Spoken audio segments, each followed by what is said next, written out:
वैसे गाइस, इंसानी दिमाग अगर सीखने की जिद पर उतर जाता है तो हर चीज़ से सीख सकता है। आज की इस वीडियो में हम बंदरों की जिद के बारे में सीखेंगे। कई बार बंदरों की जिद की तरह ही जिद कहते हैं, बस यकीन नहीं कहते हैं। तो आज की इस सीरीज में बंदरों की जिद के बारे में जानेंगे कि बंदरों की जिद किस प्रकार की होती है और बंदरों की जिद से हम क्या सीख सकते हैं। तो चलिए आरंभ कहते हैं।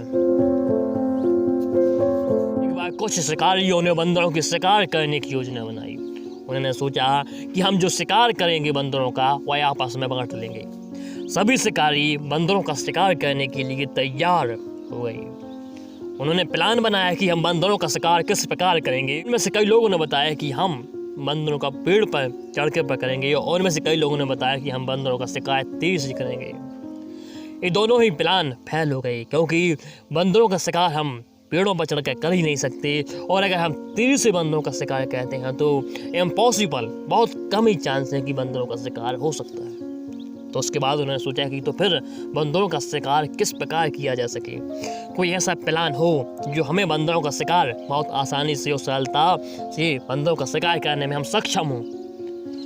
तो उन्होंने बंदरों को शिकार करने के बारे में रिसर्च की।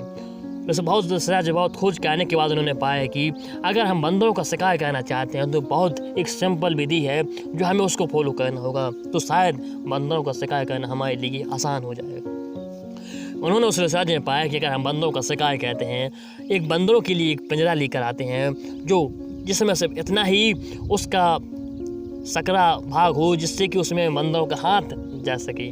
अगर बंदरों का उसमें सीधा ऐसा हाथ जा सकता है, उसके बाद बंदरों का भोजन जो उसका मनपसंद भोजन होता है अगर वो मिलता है तो बंदर उस पिंजरे में हाथ अवश्य डालेंगे और उस पिंजरे से अपना भोजन निकालेंगे। जैसे वो अपनी मुट्ठी बंद करेंगे और उस पिंजरे से अपना हाथ निकालने का प्रयास करेंगे तो बंदरों का हाथ उसमें से नहीं निकलेगा। इसके बाद जो बंदरों का मनपसंद भोजन है वह उस भोजन को कभी छोड़ ही नहीं सकते, चाहे कुछ भी क्यों ना हो जाए।